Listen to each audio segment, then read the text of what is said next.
Dear student, आप सभी का फिर एक बार हमारे YouTube channel Navodayans maths and science academy में स्वागत है। बच्चों, आज हम अपने सेशन को कंटिन्यू करेंगे। फर्स्ट चैप्टर हम रिलेशन फंक्शन में जो टॉपिक है रिलेशन को पढ़ेंगे। चैप्टर को शुरू करने से पहले अगर आप हमारे चैनल पे नए हैं तो हमारे चैनल को सब्सक्राइब कर दीजिए, लाइक कर दो और अधिक से अधिक बच्चों में शेयर कर दो। आइए स्टार्ट करते हैं। रिलेशन ये इंग्लिश का वर्ड है, इसका हिंदी में संबंध मीनिंग होता है। What is the relation? Relation की एक्चुअल परिभाषा क्या है? रिलेशन की सबसे सटीक और शॉर्ट डेफिनेशन ये है कि relation is the subset of R cross R. यानी कि रिलेशन किसी भी सबसेट जो रियल नंबर का सेट होगा उसका हमेशा इस तरह से R cross R, set A और सेट बी दोनों का क्रॉस निकाल देंगे, उसी का कोई ना कोई सबसेट होगा। तो शॉर्ट में डेफिनेशन बोलेंगे, relation is a subset of R cross R. This is the definition of a relation. Detail में डिस्कस करते हैं। अगर हमारे पास दो सेट दे रखे हैं, if A and B are two non empty set, कोई ऐसे दो सेट है जो नॉन एम्प्टी हैं, then a relation R from A to B is a subset of A cross B. For example के लिए हमारे पास देखिए एक सेट ये है और एक सेट ये है। इस ए सेट में तीन एलिमेंट है हमारे पास, ए बी सी, और यहाँ पे 1 2 3। तो ये आर क्रॉस आर क्या होता है इसको डिस्कस करते हैं। देखिए ए जो होता है ये भी रियल नंबर का सेट होता है और ये भी रियल नंबर का सेट होता है। तो इनका हम क्या निकालते हैं? आर क्रॉस आर निकालते हैं। आर क्रॉस आर कैसे निकालते हैं ये हम 11th क्लास में पढ़ चुके हैं। ये एक हमारी कार्टेशियन फॉर्म होती है, इसको हम निकालने का तरीका भी बताएंगे कैसे निकालते हैं। हमारे पास दो सेट देखिए, अब इसका रिलेशन कैसे कर सकते हैं। इसका फर्स्ट एलिमेंट सेट बी के फर्स्ट एलिमेंट के साथ रिलेशन बना सकता है, फिर इसका फर्स्ट एलिमेंट सेकेंड के साथ रिलेशन बना सकता है, इसी तरह से थर्ड के साथ रिलेशन बना सकता है। तो इन सभी एलिमेंट्स को एक ऑर्डर्ड पेयर सीक्वेंस में लिखते हैं। सेट ब्रैकेट का यूज़ करेंगे, इसके बाद फर्स्ट एलिमेंट को A, 1 लिखेंगे, फिर A, 2, फिर A, 3, ऐसे ही B, 1, B, 2, B, 3 हो गया। सेम प्रोसेस थर्ड वाले एलिमेंट के साथ को रिलेट करेंगे, C, 3। तो कुल मिला के जो हमारे टोटल जो ऑर्डर्ड पेयर आएंगे, ऑर्डर्ड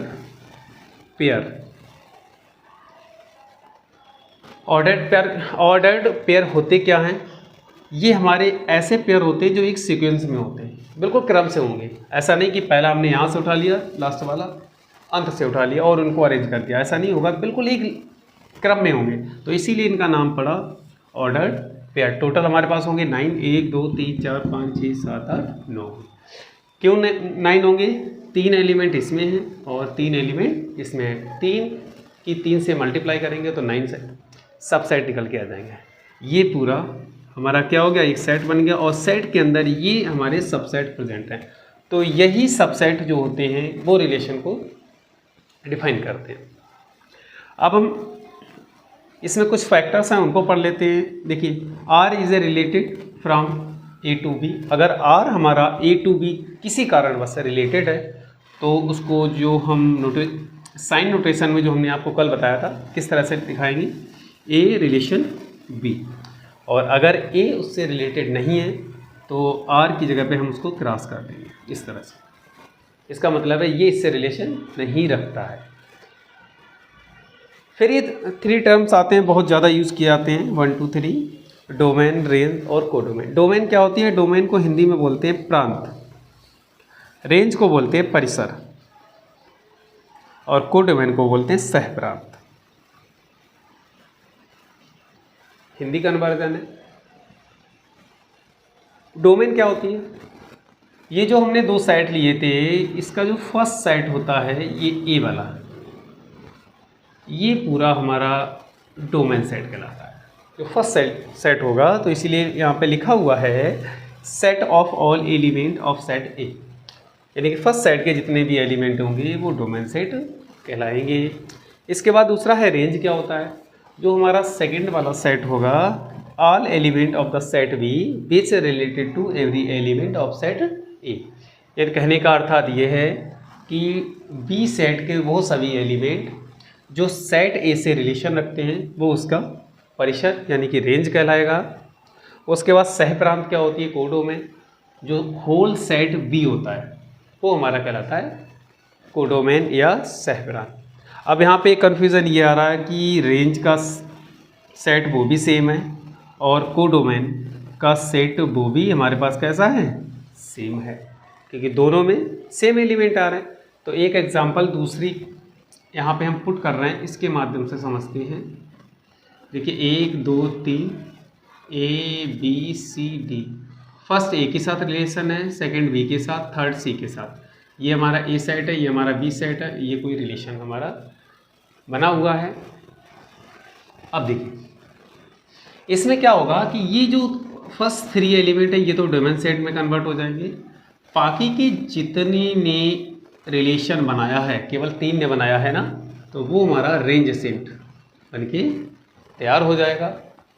इसके बाद जो एलिमेंट बचा हुआ है, अब ये जो होल सेट, पूरा होल सेट में कितने आ जाएंगे? 1 2 3 4, यानी कि ये पूरा जो होल सेट होगा वो हमारा कोडोमेन कहलाएगा। आशा है आप अच्छी तरह से समझ गए होंगे कि डोमेन, रेंज और कोडोमेन में फ़र्क क्या होता है। अगर संख्या रेखा पर देखा जाए कोऑर्डिनेट सिस्टम में, तो यानी कि एक्स एक्सेस को हमेशा डोमेन में लेके चलते हैं और जो वाई एक्सेस होती है उसको हम रेंज में लेके चलते हैं, और यही हमारी कोडोमेन के लिए काम करती है। तो ये कुछ इसमें टर्म थे, बेसिक टर्म, जिसको हमें याद रखना है। और इसके अलावा इसके कुछ एग्जांपल्स हैं, यहाँ पे 2 एग्जांपल्स लिखे हैं, उनको हम डिस्कस करेंगे। डिस्कस करने से पहले रिलेशन को एक बार फिर से समझ लेते हैं कि मैथमेटिक्स फॉर्म में तो ये रिलेशन जो होता है subset of R cross R होता है। अब इसको हम जनरल वे में स्टडी करते हैं कि हम अपने लाइफ में इसको कैसे यूटिलाइज करते हैं। सपोज दैट आप किसी स्कूल में या कहीं कंपनी में जा रहे हैं एज ए वर्कर, तो आपके पास 2 शर्ट हैं, एक ब्लू कलर की है और एक रेड कलर की है। इसके बाद 2 पैंटें हैं आपके पास, एक ब्लैक कलर की है और एक वाइट कलर की है। अब आप चाहते हैं अपनी पर्सनालिटी को इम्प्रूव करना, तो रोज़ एक नया ड्रेसअप कवर करना चाहते हैं, तो क्या काम करेंगे? सबसे फर्स्ट दिन आप क्या करें? ब्लू शर्ट को पहन लें और ब्लैक पैंट को पहन लें। ठीक, तो यहाँ से हमारा एक रिलेशन बन जाएगा। फर्स्ट दिन के लिए ब्लू और ब्लैक। फिर दूसरे दिन हम क्या कर सकते हैं कि ब्लू शर्ट को पहन के चले जाएं और वाइट पैंट को, यानी कि ये हमारा शर्ट का सेट है और ये हमारा पैंट का सेट है। 2 हो सकते। फिर तीसरे दिन हम क्या कर सकते हैं कि रेड शर्ट हो और ब्लैक पैंट ले सकते हैं। और चौथे दिन हम क्या काम करेंगे? रेड शर्ट आ जाएगी और वाइट पैंट आ जाएगी। इस तरह से हमारे 4 ऐसे पेयर बन जाएंगे जिसको हम रोज़ एक एक करके, मतलब चेंज के रूप में यूज़ कर सकते हैं। लेकिन जैसे ही 5वां दिन आएगा वो फिर से रिपीट होने लगेंगे।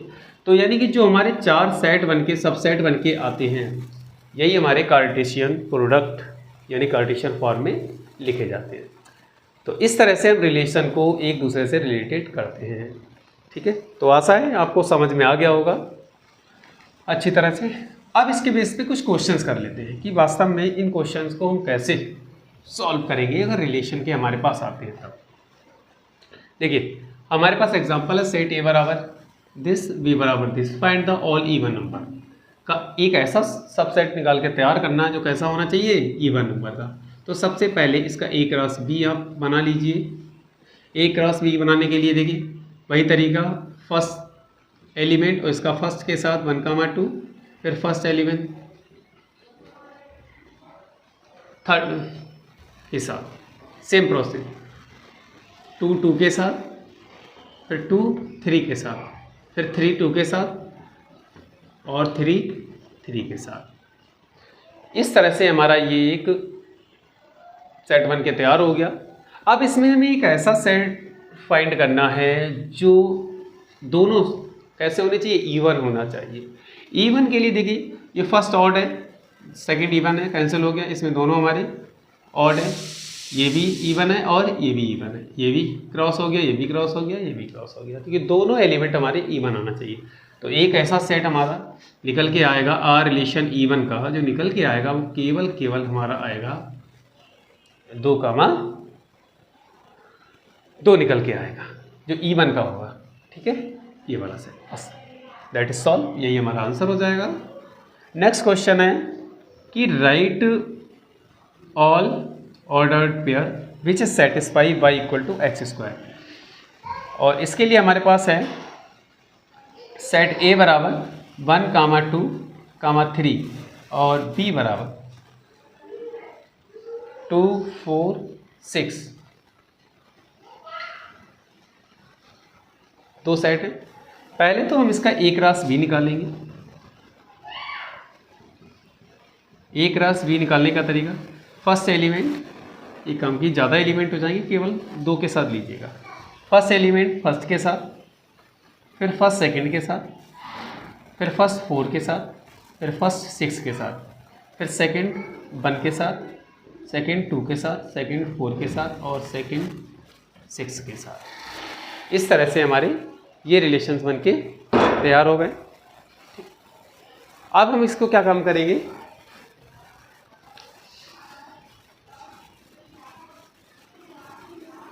इक्वेशन से सेटिस्फाई कराएंगे। हमारे पास है y इक्वल टू x²। सबसे पहले आप x बराबर 1 पुट कीजिएगा, तो यहाँ से जैसे ही हम 1 पुट करेंगे तो यहाँ से 1 हो जाएगा। y की वैल्यू भी क्या आ जाएगी, 1 आ जाएगी, और x की वैल्यू भी हम क्या रख रहे हैं, 1 रख रहे हैं। यानी कि दोनों वैल्यू को रख रहे हैं तो सेम वैल्यू आ रही है। तो सेम वैल्यू कौन से सेट में आ रही है, एक तो फर्स्ट वाले सब सेट में आ रही है। अब नेक्स्ट टाइम में हम x बराबर 2 रख के देखते हैं, तो y बराबर 2 का स्क्वायर, तो कितना आ जाएगा, 4। यानी कि x बराबर जैसे ही हमने 2 रखा तो y बराबर हमारा क्या आ गया, 4 आ गया। तो देख लीजिए कौन सा, जैसे ही पहला सेट x का होता है, दूसरा y का। x बराबर 2 रखा है तो y की वैल्यू क्या आ गई, 4 आ गई। तो एक सेट हमारा ये हो जाएगा। और 3 वाला लाई नहीं करेगा क्योंकि इसमें 3 वाला है नहीं, दूसरा एडजस्ट नहीं करेगा। तो जो इसका हमारे पास जो आंसर आ जाएगा सेट का, जो सेटिस्फाई करेगा, वो 2 आ जाएंगे हमारे पास। एक तो आ जाएगा 1, और दूसरा सेट आ जाएगा हमारे पास, सबसेट 2, 4। यानी कि इतने ऑर्डर्ड पेयर सबसेट्स में केवल 2 सेट ऐसे हैं हमारे पास जो हमारे इस समीकरण को, यानी इस इक्वेशन को क्या करेंगे, सेटिस्फाई करेंगे। तो स्टूडेंट, ये था रिलेशन के बारे में इंट्रोडक्शन कि वास्तव में रिलेशन है क्या। तो इसको एक बार देख लीजिए, और इसका अगर आप स्क्रीनशॉट लेना चाहें तो स्क्रीनशॉट ले सकते हैं। उसके बाद फिर हम इसके टाइप्स ऑफ रिलेशन को डिस्कस करेंगे।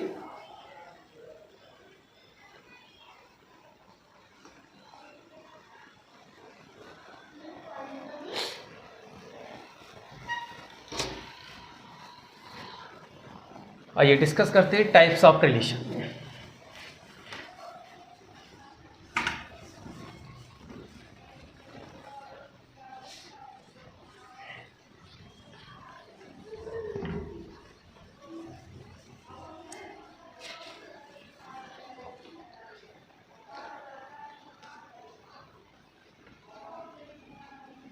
टाइप्स ऑफ रिलेशन, सबसे पहला रिलेशन हमारा होता है empty relation.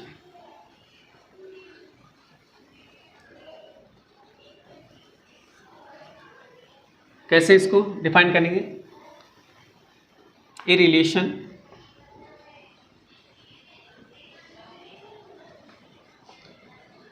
On a set A if no element of set A is related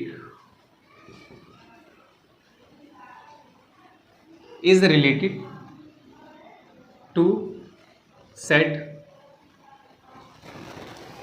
A.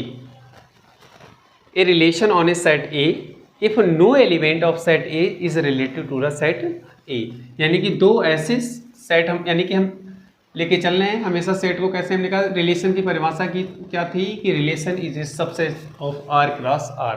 तो आर की जगह पे हम पर्टिकुलर लेके चल रहे हैं यहाँ पे A cross A. A relation is a subset of A cross A if A comma B belongs to जो भी हमारा दे रखा सेट ए और बी जो भी एलिमेंट है वो किस में हमारे बिलोंग करेंगे, ए में बिलोंग करेंगे। ये परिभाषा होती है रिलेशन की कि relation is a subset of A cross ए। अभी हमने पीछे आपको आर क्रॉस आर में लिखवाया था, तो आप आर क्रॉस आर में लिखेंगे तो यहाँ से आर को आर से रिप्लेस कर देंगे। तो वही है if no element of set A is related to set A. तो इसका मतलब ये हुआ relation is a subset of 5। Relation R equal to यानी कि रिलेशन इक्वल टू जो होगा इस सबसेट ऑफ हमारा हो जाएगा, यहाँ पे ए लेके चल रहे हैं तो ए इंटू ए। ये हमारा कहलाएगा एम्प्टी रिलेशन, यानी कि ऐसा कोई भी सबसेट नहीं होगा उस रिलेशन, तो वो कहलाएगा एम्प्टी रिलेशन। दूसरा आता है हमारा यूनिवर्सल रिलेशन। सेम डेफिनेशन होती है, a relation on the set A if every element, यानी कि इसमें क्या करेंगे, if every element of set A related to every element of set A. Clear? तो यहाँ से हम इसको लिख सकते हैं आर इक्वल टू जो भी हमारा होगा सेट आ जाएगा, कोई भी आ जाएगा। तो ये आर जो सबसेट होगा किसका होगा, ए क्रॉस ए का, दोनों का सेम एलिमेंट होगा, यानी कि जो रिलेशन होगा वो सबसेट होगा किसका, ए क्रॉस ए का। इसके बाद आता है बाइनरी ऑपरेशन। बाइनरी ऑपरेशन में क्या होता है कि इसी रिलेशन को हम 3 फॉर्म में ऑपरेट करते हैं। कि सबसे पहला होता है reflexive,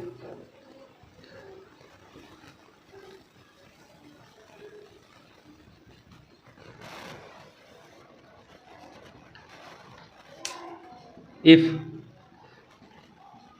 A comma A belongs to R, same element उसमें बिलोंग करना चाहिए। रिफ्लेक्सिव के लिए फॉर ऑल के लिए आप लिखना चाहें तो लिख सकते हैं, वरना मैंने आपको साइन नोटेशन में बताया था, कॉमा लगाएंगे, फॉर ऑल का साइन लगा देंगे। ए कॉमा फॉर ऑल, ए जो होगा वो किस में बिलोंग होना चाहिए, आर में होना चाहिए। ये हमारा सबसे पहली कंडीशन रहेगी रिफ्लेक्सिव की, इसे बोलते हैं स्वतुल्य, हिंदी में बोलते हैं स्वतुल्य। दूसरी कंडीशंस रहती है हमारी symmetric. If A comma belongs to R, अगर ए और बी दो ऐसे एलिमेंट हैं जो हमारे उस रिलेशन में बिलोंग करते हैं, which implies that B comma A belongs to R, यानी कि सिमेट्रिक का मतलब होता है जैसे कोई फिगर हमारा सपोज दैट ये ऊपर इस तरह का बना हुआ है तो इतना ही चित्र हमारा नीचे की तरफ बनना चाहिए, वही सिमेट्रिक। तो हमने क्या सिमेट्रिक में रिवर्स कर दिया, ए का बी का ए। तो फिर से यहाँ पे साइन लगाएंगे, for all A comma B belongs to R. ठीक है, ये कंडीशन रहेगी हमारी सिमेट्रिक के लिए। और तीसरी कंडीशन हमारी है किसके लिए, ट्रांजिटिव रिलेशन कब होगा, ये होता है सामिति, हिंदी में बोलते हैं, और इसके बोलते हैं संक्रामक। ठीक है, संक्रामक हिंदी में थोड़ा वर्ड अजीब लगते हैं, लेकिन इंग्लिश में आप याद करेंगे तो ज़्यादा आसान रहेगा। इसमें अब 3 एलिमेंट्स को लेके चलेंगे, A comma B belongs to R implies that B comma C belongs to a equivalent का यहाँ से साइन लगा दीजिए। अगर A comma B belongs to R है, B comma C belongs to R है, उसको इक्विवेलेंस कर सकते हैं। तो इसका मतलब अर्थात तब हमारा ए कामा सी भी आर में बिलोंग करेगा। For all A comma B comma C belongs to relation R. इन साइक्लिक रूप में देखिए ऐसे करते हैं, जैसे ए है यहाँ पे, बी हमारा यहाँ पे, सी हमारा यहाँ पे। ए comma B belongs to R, यानी कि ए और बी बिलोंग कर रहे हैं, बी और सी बिलोंग कर रहे हैं, तो हमारा ए और सी भी उसमें ही क्या करेगा, बिलोंग करेगा। ये हमारी रहती है ट्रांजिटिव के लिए कंडीशन। तो ये आपके बोर्ड एग्ज़ाम में हमेशा 3 या 4 मार्क्स के आसपास या 2 मार्क्स के आसपास ये क्वेश्चन यहाँ से आपका पुट आउट होता है। इसके बाद यहीं पे एक आता है छोटा सा इक्विवेलेंस रिलेशन, यही प्रूफ करने को आता है पेपर में। इक्विवेलेंस रिलेशन किसे कहते हैं? तुल्यता संबंध। Equivalence relation is such type of relation in which all 3 condition applicable, यानी कि रिफ्लेक्सिव भी होना चाहिए, सिमेट्रिक भी होना चाहिए, ट्रांजिटिव भी होना चाहिए, तब वो रिलेशन हमारा कहलाएगा इक्विवेलेंस रिएक्शन, इक्विवेलेंस रिलेशन। इसके लिए हम आपको एक छोटा सा एग्जाम्पल है, एग्जाम्पल के तौर पे बताते हैं, डिस्कस करते हैं कि इक्विवेलेंस रिलेशन को हम कैसे बता सकते हैं।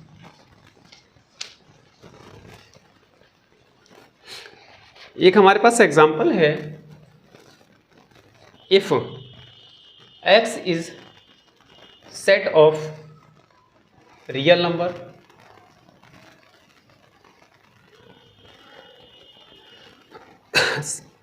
then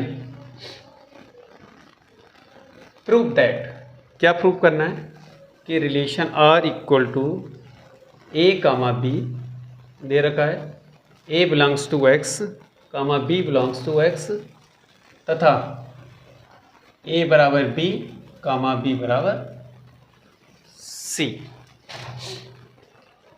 ये एक हमने क्वेश्चन कॉपी से पुट किया है, यानी कि बुक से लिया है।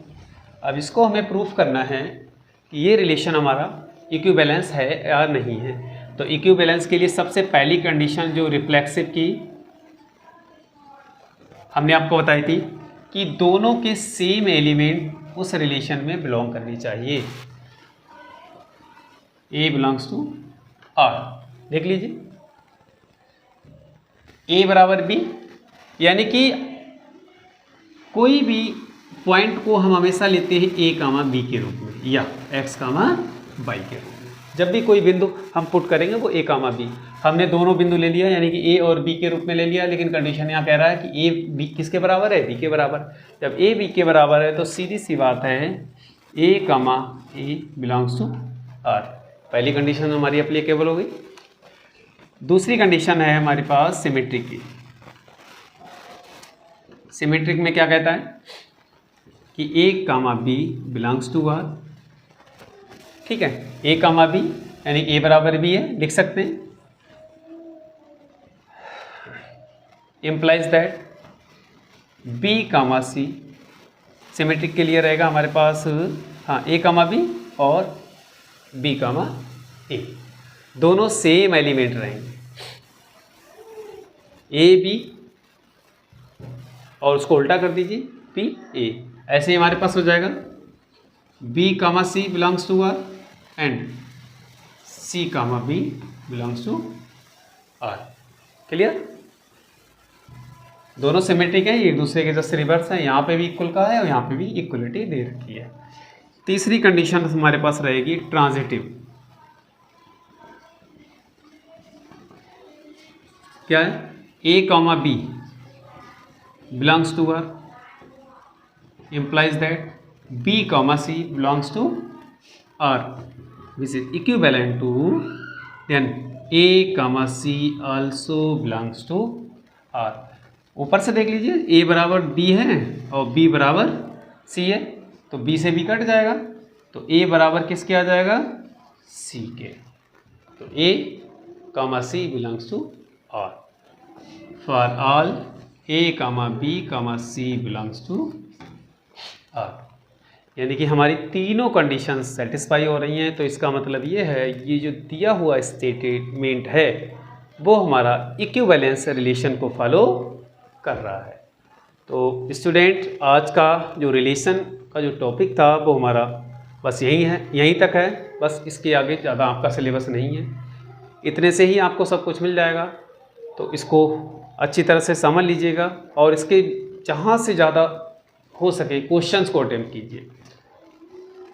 बेसिक तो मैंने बता दिया, लेकिन बेसिक तैयार करने से नहीं काम चलेगा। जितना ज़्यादा आप रिवीजन करोगे उतना ही ये जो आपका कॉन्सेप्ट है वो स्मूथ होगा और आप आसानी से इसको लगाना सीखेंगे।